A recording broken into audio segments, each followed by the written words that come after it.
გამარჯობა, კახეთჩიქოვანი, ჯგუფი ფარი, დიდი მადლობა შენი დროისთვის.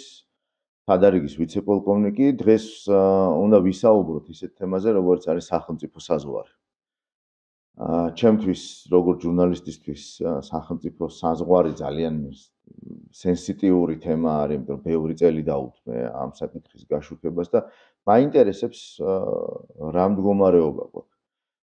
ამჟამად განსაკუთრებით მაინტერესებს ჩრდილოეთ საზღვარი, იმიტომ რომ 2008 წლის შემდეგ ეს სახელმწიფო საზღვრის ურღვეობის პრინციპი საერთოდ მოიშალა და დაირღვა და რა ვითარებაში გვაქვს ამჟამად, რამდენად დაცული არის საქართველოს სახელმწიფო საზღვარი. მოგესალმები, გიორგი. საზღვარი ძალიან მტკივნეული თემა არის რა.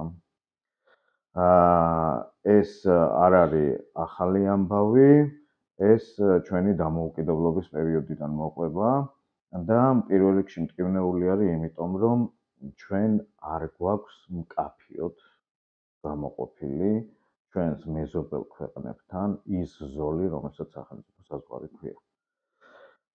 ერთადერთი ქვეყანა, რომელთანაც დელიმიტაცია ხო გაკეთებული, დემარკაციაც გაკეთებული არის და დასრულებული არის და ზუსტად იციან იმათაც და ჩვენ სად გადის სახელმწიფო საზღვარი, ეს არის თურქეთის რესპუბლიკა, მოგეხსენებათ, საბჭოთა კავშირის დროიდან იყო ეს გაკეთებული და შესაბამისად იქ არანაირი პრობლემა არ ყოფილა.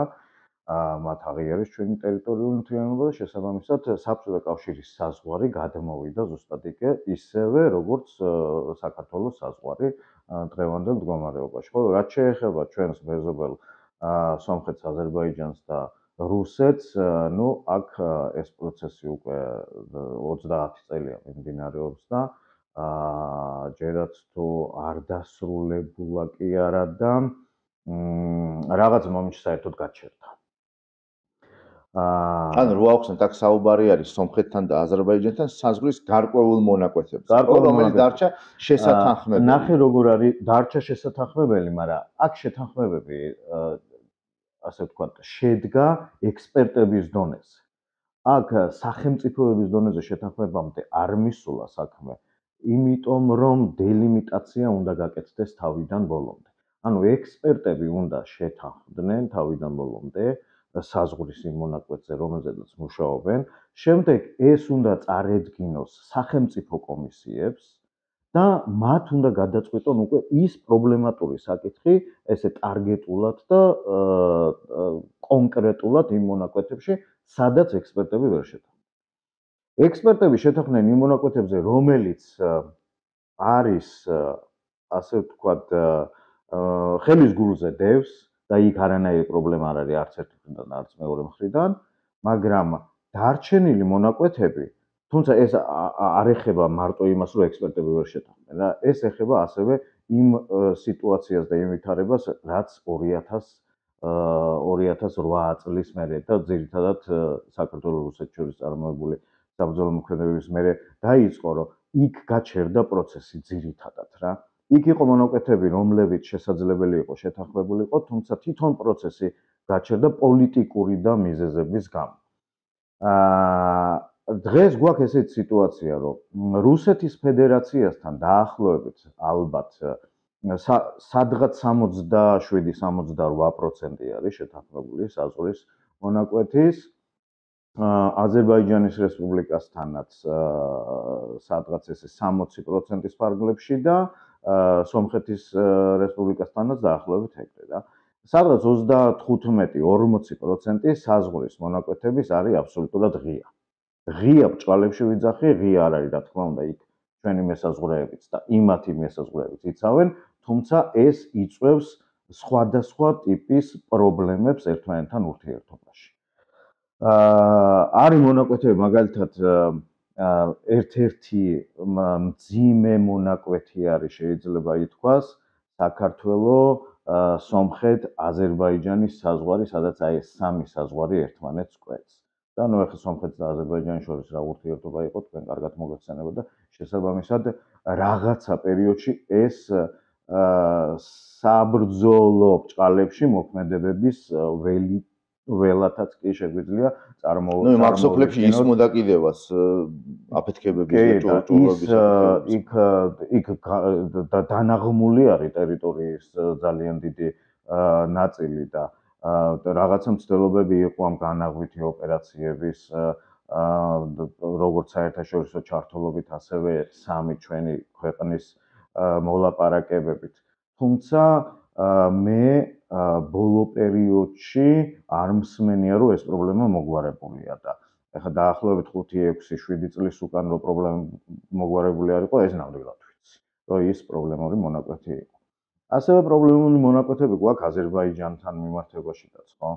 იქ მოგეხსენებათ ალაზანზე გადის ძალიან დიდი მონაკვეთი საზღვრის და ეხლა ალაზანი კალაპოტსაც იცვლის ხანდახან და შესაბამისად, თუმცა ეს ყველაზე ნაკლები პრობლემა არის, მაგრამ შესაბამისად საზღვარით ასე მიყვება, მოყვება ვითომ, მაგრამ საზღვარი უნდა იყოს აღნიშნული გეოგრაფიულ მონაცემებში დაფიქსირებული უნდა იყოს ის მონაცემი, სადაც გადის ზუსტად საზღვარი. იქ სოფლები არის წარმოდგენილი, რომელიც თქვა საბჭოთა კავშირის დროს ერთმანეთში იყო გადაკვეთილი და ამიტომ მძიმე არის მათი გაყოფა და ასე შემდეგ. თუმცა არ არის პრობლემა, რომლის გადაწყვეტას არ შეიძლება. ამას სჭირდება ნება.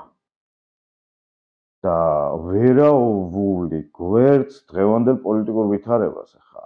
აქ ჩვენ ესე გამოდის, რომ ერთმანეთში პრობლემების მოგვარების ნებაც კი არ აქვს და ჩვენს მეზობლებთან მე ვფიქრობ, რომ ამ პრობლემების მოგვარება უფრო რთული იქნება. თუმცა ყველაზე ხშირად დადიან ზუსტად სამეზობლოში, ხო? აზერბაიჯანსა და სომხეთში და სახელმწიფო საზღვრის დელიმიტაცია, დემარკაციის საკითხი კვლავაც დღის წესრიგში დგას. ნუ ყოველ შემთხვევაში ღიაა, ეხლა ჩვენ არ ვიცით იქ კულუარულად რა საუბრობთ, ხო? კი ბატონო. აქ უნდა კითხვა აუცილებლად გარეშთან დაკავშირებით, ბოლო ცნობები რა გაქვს, იმიტომ რომ მანიპულაციის თემა იყო და ხო, ეს რა არის, გარეშთან დაკავშირებით, მართლაც და მანიპულაციის თემა იყო. გარეჯი არის შეუთანხმებელი მონაკვეთი.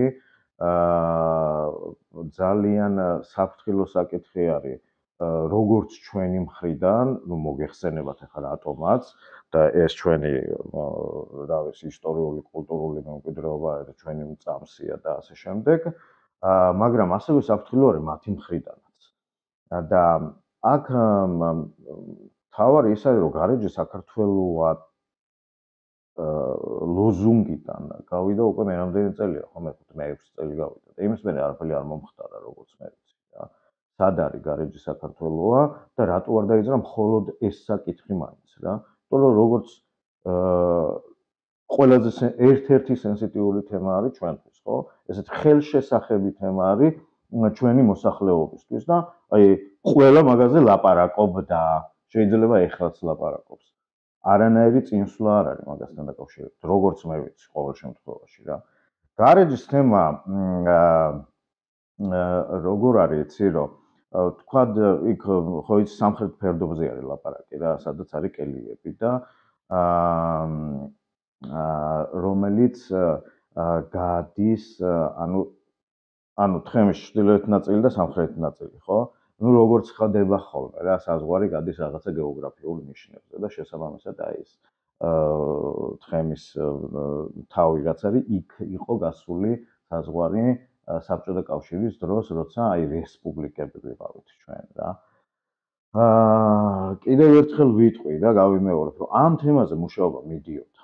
ამ თემაზე მუშაობა მიდიოდა 90-იანი წლებიდან. და საგარეო საქმეთა სამინისტრო არის წამყვანი დელიმიტაციის საკითხებში, როგორც ჩვენი მხრიდან, ისევე ჩვენი მეზობლების მხრიდან და ძალიან ინტენსიური მუშაობა მიდიოდა. თუმცა იქ გადასაწყვეტი იყო პრობლემები, ანუ დარჩენილი პრობლემები რაც არის, იქ არის გადასაწყვეტი ზუსტად სახელმწიფოს პირველი პირების დონეზე. ამას სჭირდება ნება. ამას სჭირდება რაღაცა კომპრომისები. ამას სჭირდება შენ თავზე პასუხისმგებლობის აღება და ასე შემდეგ.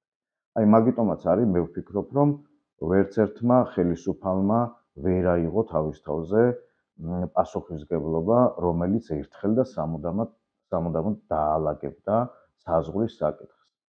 დავასრულებთ დელიმიტაციას და დავიწყებთ დემარკაციას. და ამითი პრობლემა ამოიწურებოდა. არ არსებობს ეს ნება.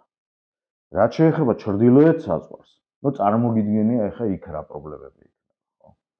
იქ საერთოდ 2008 წლის მერე საერთოდ ურთიერთობა არ ქონია ჩვენ და ვართ როგორ სიტუაციაში იცი რომ ანუ 2008 წლის შემდგომ რეალურად საზღვარმა რაღაც მონაკვეთებში გადმოიწია ჩვენ მხარეს. ეს ობიექტური მიზეზებით იყო გამოწვეული, თქო, ვერ ვიტყვი, უფრო სუბიექტური მიზეზები იყო რა და ეს სუბიექტური მიზეზებით ჩემი ღრმა წმენით ისევ და ისევ სახელმწიფო პოლიტიკური ხელმძღვანელობის აი ამ პასუხისმგებლობის აღება არ აღებაზე და უბრალოდ უპასუხისმგებლობაზე იყო, უპასუხისმგებლობიდან იყო გამოწვეული. მაგალითად შეგვიძლია აი მეტეოს თემა ვთქვათ, რომელზეც რაჭაზე არის საუბარი, სადაც ჩვენი მესაზღვრეები იდგნენ. ანუ ის მოქცეული იყო საქართველოს რესპუბლიკის საზღვარში და იქ პრინციპში პრობლემა არ ყოფილა. თუმცა იყო რუსეთის ფედერაციის მხრიდან, ოღონდ ძველ წლებზე გეუბნები რა 2008-მდე წლებზე გეუბნები, იყო რა თქმა უნდა მცდელობები, რომ მეტეოს სადგური ეგ შეიძლება ითქვას, რომ არის თან ყველაზე მაღალი ადგილი საზღვრის იმ მონაკვეთზე, ხო? სტრატეგიული სიმაღლით შეიძლება ჩაითვალოს. მაგრამ რანაირადაც არ უნდა შეხედვა ამ საკითხს, გინდა სტრატეგიულ სიმაღლით ჩათვალე და გინდა ჩათვალე, ეს ტერიტორია იყო ჩვენ საზღვარში მოქცეული. იქ იყო აი მეტრების რაღაცა სიტუაცია, რომ აი 3 მეტრით იქეთ გადის თუ 5 მეტრით აქეთ გადმოდის, გასასწვარი რა. შესაბამისად, ჩვენ თავის დროზე, ანუ როგორც გამოცხადდა დამოუკიდებლობა და ჩვენ შევძელით, როდესაც ჩავაყენეთ ჩვენი მესაზღვრეები საზღვრებზე, ჩვენ მეზობლებთან ჩავაყენეთ საზღვრებზე, ეგ ტერიტორია იყო ჩვენი დაკავებული. იმ პერიოდში, ანუ რუსებმაც იცოდნენ, რომ ეს არის საქართველოს ტერიტორია. მაგრამ მე აი ესე ნელ-ნელა გაწყალდა. მე რაღაცა პერიოდი იყო, რომ აი ხან რუსეთის ფედერაციის წარმომადგენლები იდგნენ და ხან საქართველოს წარმომადგენლები იდგნენ, ერთმანეთს ენაცვლებოდნენ, როდესაც დელიმიტაციის პროცესი მიმდინარეობდა. ანუ ესეთი შეთანხმება იქნა სავარაუდოდ მიღწეული, მე იმ მომენტში არ ვარ ჩართული ამ საკითხებში, სავარაუდოდ რომ აი სანამ დელიმიტაცია დასრულდებოდა რაღაცები გაირკვევა, მოდი ესე პარიტეტულ საფუძვლებს. სავარაუდოდ, მაგრამ 2008 წლის მერე თან იქ იცით თქვენ როგორი ზამთარია, მოგეხსენებათ იქ როტაცია წარმოუდგენელია ავტომობილებით, იქ როტაცია უნდა მოხდეს ვერტფრენით, ან უნდა მოხდეს ცხენებით. სხვა ვარიანტი არ არის. და შესაბამისად, როგორც მე მახსოვს, ნუ ერთ-ერთი ზამთრის პერიოდში, როდესაც იქ როტაცია ვერ განახორციელა საქართველომ, ნუ ჩადგნენ რუსები და იმის მერე იქ დგანდნენ რუსები რა. მაგრამ კიდე ერთხელ ვიმეორებ, რომ ეს პრობლემები არ არის ის, რისი მოგვარებაც არ შეიძლება. მაგრამ მეტეოც არ არის ერთადერთი არა, მეტეოც არ არის ერთადერთი საიდანაც სამწუხაროდ ქართველმა მესაზღვრეებმა, ანუ საქართველოს უკან დაიხია, ხო? კი, მეტეოც არ არის ერთადერთი. იგივე ლარსზედაც მაგალითად იყო პერიოდი, როდესაც გვირაბს იქეთ იდგა ჩვენი პოსტი. ნუ დღეს გვირაბი ითვლება უკვე ვთქვათ ნეიტრალურ ტერიტორიად რა. ესეც არ არის დიდი პრობლემა, ხა გვირაბს იქეთ იდგება თუ გვირაბს აქეთ. თუმცა კიდე ერთხელ ვიმეორებ, გასაკეთებელია დელიმიტაცია. ანუ ჩვენ უნდა შევთანხმდეთ, ხა რუსებთან როგორ შევთანხმდებით, მე არ ვიცი, მაგრამ ჩვენ უნდა შევთანხმდეთ, ანუ ორი სახელმწიფო უნდა შეთანხმდეს, რომ აი ეს არის ჩემი საზღვარი. ამ საზღვარს მე არ ვეხები, იმ საზღვარს შენ არ ეხები. და თქვათ რაც მოხდა, რომელი წელი 2009 წელი იყო, ხო, როცა ჩვენი მესაზღვრეები დააკავეს რუსეთის მესაზღვრეებმა, აბსოლუტურად არალეგიტიმურად, იმიტომ რომ ჩვენი მესაზღვრეები იქ პოსტის გასახსნელად იყვნენ ჩასული და ანუ ის ჩვენი პოსტი იყო და ჩვენი ადგილი. შემდეგ წლებშიც იყო ფაქტი, შილდის თავზე დაღესტნის მონაკვეთზე ასევე დააკავეს ჩვენი მესაზღვრეები. ხო, ამიტომ ეს პრობლემები არსებობს და ალბათ გაგრძელდება მანამ სანამ ჩვენ არ შევთანხმდებით სად გადის ის ზოლი, რომელსაც საზღვარი ქვია. რუსეთთან შეთანხმება რა თქმა უნდა ძნელი არის. ეხლა ალბათ არც არავინ არ თხოვს, მაგრამ სახელმწიფომ პრინციპულობა უნდა გამოიჩინოს რაღაცა თემებში, ხო? არ შეიძლება ყველაფერზე თავის დახრა რა. და რუსეთის გარდა ჩვენ ხო მეგობრები გვყავს აქ, აზერბაიჯანი და სომხეთი. რომელთან მოლაპარაკებასაც წინ არაფერი არ უდგას აბსოლუტურად. ერთი მხარეს და მით უმეტეს დღეს, როცა მათ შეიძლება ითქვას, რომ ერთმანეთშიდაც პრობლემები მოაგვარეს და რაღაცა შეთანხმების გზაზე არიან. და ის მონაკვეთები, რომელიც ყველაზე მძიმეა ჩვენთვის, თქვა სომხეთს, საქართველოს, აზერბაიჯანის საზღვარი, შეიძლება რომ ძალიან მარტივად გადაწყდეს და დაუბრუნდეს იმ ჩვეულებრივ ცხოვრებას, იქაური სოფლებით, რომელიც იყო მანამდე, ხო? იგივე იქ ხა აზერბაიჯანთანაც არის პრობლემები და ეს თან აი ზუსტად ამ რას ეხება, იცი, აი გეოგრაფიულ რაღაცა ნიშნულებს ეხება რა.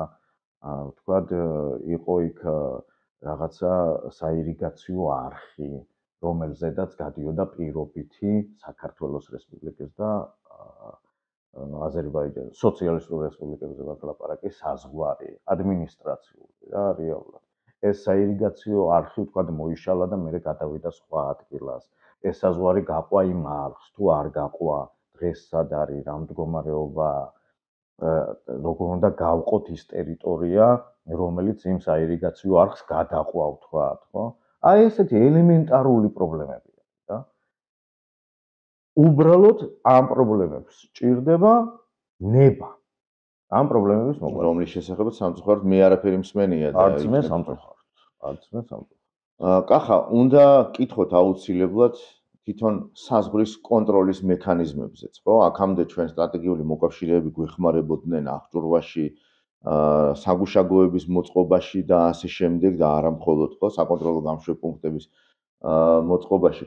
ახლა როგორ ხდება საერთოდ, როგორ უნდა ხდებოდეს, გვაქვს რაღაცა მექანიზმები ელექტრონული კონტროლის, თვალთვალის, სახელმწიფო საზღვრის დაცვის და ასე შემდეგ. მე მახსოვს ძალიან ბევრი მსჯელობა იყო აი ამ ელექტრონულ სისტემებზე, მაგრამ აი ხო 21 საუკუნეში, როდის ამდენი ტექნოლოგიაა, ხდება თუ არა ამ ტექნოლოგიების ათვისება, გამოყენება, ყოველ შემთხვევაში თქვენ ინფორმაცია გქონდეთ. მე რატომ ვკითხულობ ამ დაცულია თუ არა საბოლოო ჯამში საქართველოს სახელმწიფო საზღვარი, ხო? დაცულია თუ არა შემდეგ საქართველოს მოქალაქე. აი აქეთკენ მიმყავს. გიორგი, ნახე ჩვენ კიდევ ერთხელ აი არ შეიძლება რომ პოლიტიკურ ვითარებას არ შეეხო რა. ჩვენ მთელი ამ წლების განმავლობაში მივისწრაფოდით ევროპული და ევროატლანტიკური სტრუქტურებში ინტეგრაციისკენ და შესაბამისად უდიდესი დახმარება მოდიოდა აი კონკრეტულად საზღვრის უსაფრთხოების გაძლიერების კუთხით, როგორც ევროპული სტრუქტურებიდან, ასევე ამერიკის შეერთებული შტატების სტრუქტურებიდან. ეს იქნებოდა DITRA, ეს იქნებოდა IOM, XPS თუ რა ვიცი და ცალკეული საერთაშორისო მათი პროგრამები, როგორც ევროკავშირიდან, ასევე შტატებიდან რა. და გახსოვთ და იცით, რომ თქვა სანაპირო დაცვის აღორძინებას და იქ ახალი კატარღების შემოსვლა ზუსტად ამერიკის შეერთებულ შტატებთან არის დაკავშირებული. ბოლო წლებში 4 ახალი კატარღა მივიღეთ, ევროკავშირთან არის დაკავშირებული. ანუ სანაპირო დაცვის ფლოტი ახლა დღეს რაც არსებობს, შეიძლება ითქვას, რომ ჩვენი პარტნიორების დამსახურებით მოხდა ეს ყველაფერი. თურქეთში 2 კატარღა გავარემონტეთ, აბსოლუტურად უსასყიდლოდ გავიკეთეს ეს ყველაფერი. ანუ უდიდესი დახმარება იყო. სანაპირო დაცვის კონტროლის სისტემები, წყალზე თვალთვალის სისტემები. ეს არის აი წარმოუდგენლად დიდი ფინანსური რესურსი დახარჯული და გამოყოფილი ჩვენი სტრატეგიული პარტნიორების მხრიდან. მე არ ვიცი ამას როდის შევძლებდით, რომ ეს გავუკეთებთ. თან აქ მარტო ფინანსებზე არ არის, აქ ხო ცოდნაც და გამოცდილებაც არის, ხო? როგორ უნდა მოეწყოს, მე რო ვისწავლო, ამაში რამოდენიმე წელი უნდა დავხარჯო და კოლეგებთან ერთად რო განვიხილავთ და ყველაზე საუკეთესოს ამოვარჩევთ იმ ხალხთან ერთად, რომელსაც ამაში გამოცდილება აქვს უკვე მიღებული, თავიანთი საზღვრები აქვს ეს მოწყობილი, ესეც ხომ რაღაცას ნიშნავს, ხო? ნუ ფინანსები კიდე ცალკე თემაა რა. ასევე სახმელეთო, აი მწვანე საზღვარს რასაც ვეძახით ჩვენ. ათეულობით მილიონი დოლარია ჩადებული თუნდაც ჩვენი მესაზღვრეების ინფრასტრუქტურის მოსაწყობად. ახალი სასაზღვრო ესა რა ქვია ინფრასტრუქტურა აშენდა, ახალი შენობები აქვს, აბსოლუტურად კეთილმოეწყო და ანუ ეს ვიძახი რამოდენიმე წლის უკან, აი რაც მე ვიცი, როცა თანამშრომლობა ქონდა ძალიან ინტენსიური რა. მართლა რამოდენიმე ათეული მილიონზე არის ლაპარაკი. იგივე ავტომობილები იქნება, კვადროციკლები იქნება, აღჭურვილობა სხვადასხვა ღამის ხედვის კამერები თუ უბრალო ბინოკლები, აი ყველაფერი აბსოლუტურად რა.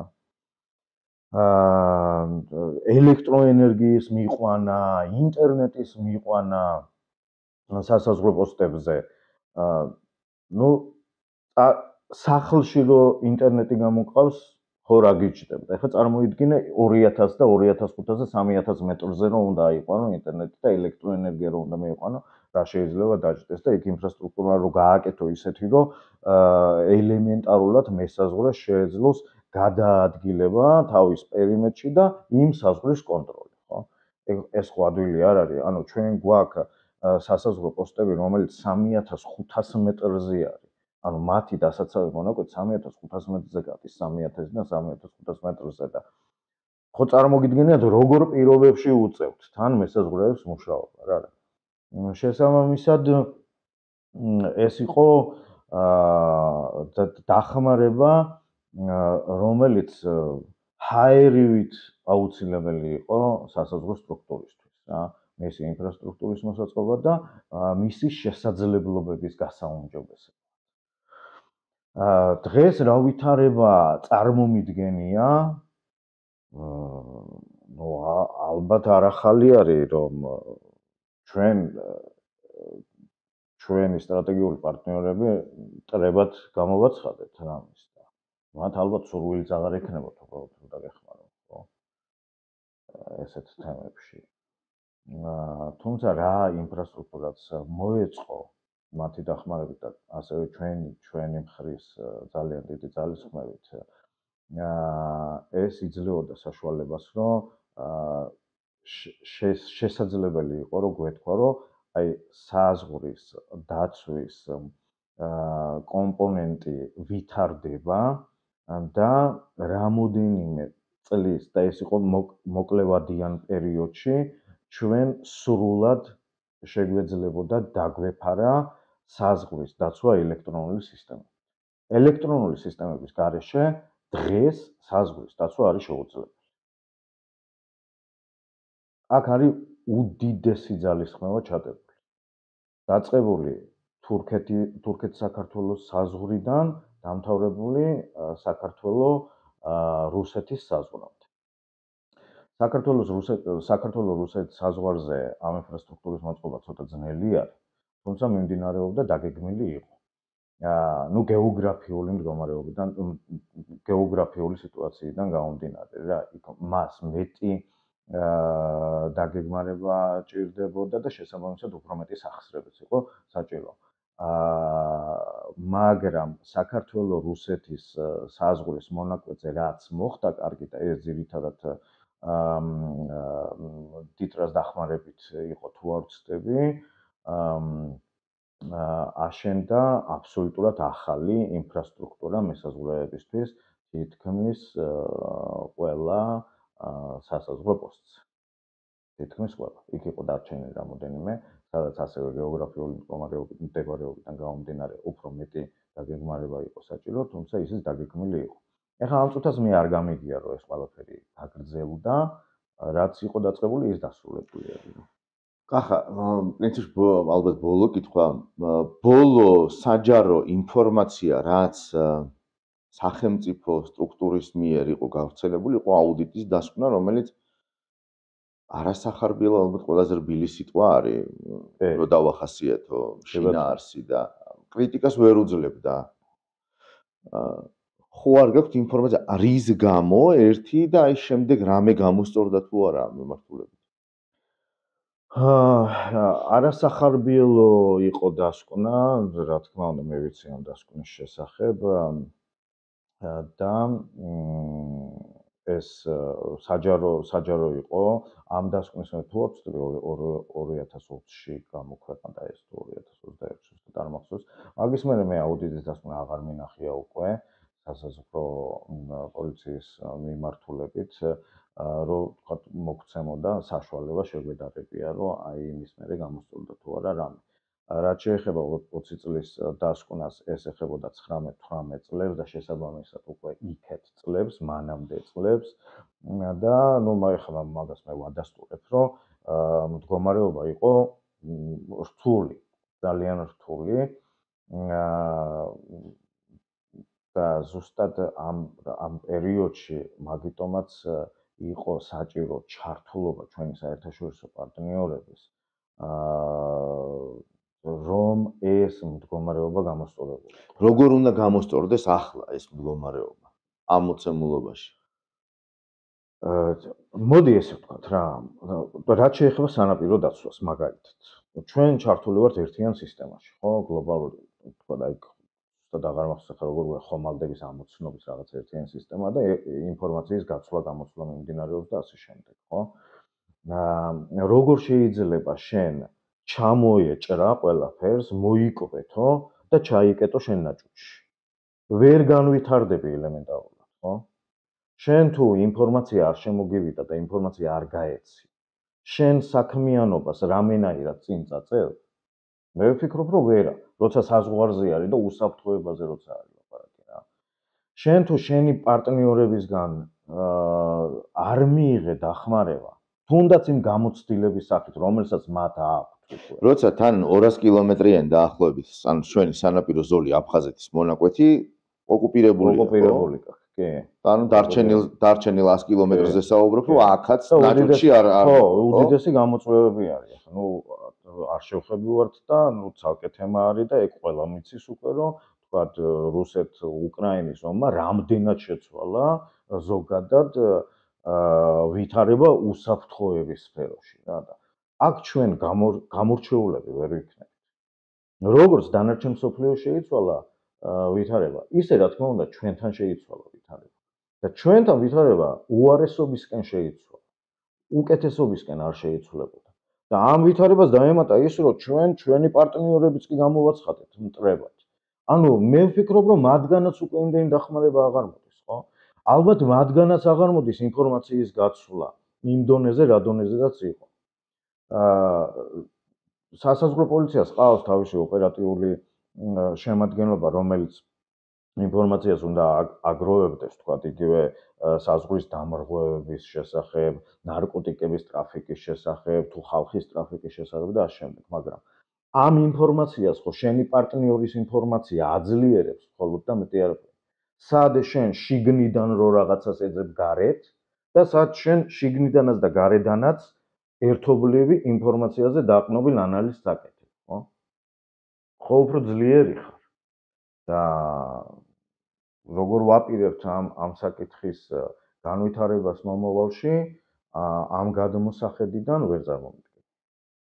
ჩვენი პარტნიორების, ჩვენი მეზობლების დახმარების გარეშე, ინფორმაციის ურთიერთგაცვლის გარეშე და ერთმანეთის გამოცდილების გაზიარების გარეშე წინ ვერ წავიწევთ ვერანაირად. ძიმე სურათი დახატე კახა. დიდი მადლობა ამ საუბრისთვის აუცილებლად გავაგრძელებთ.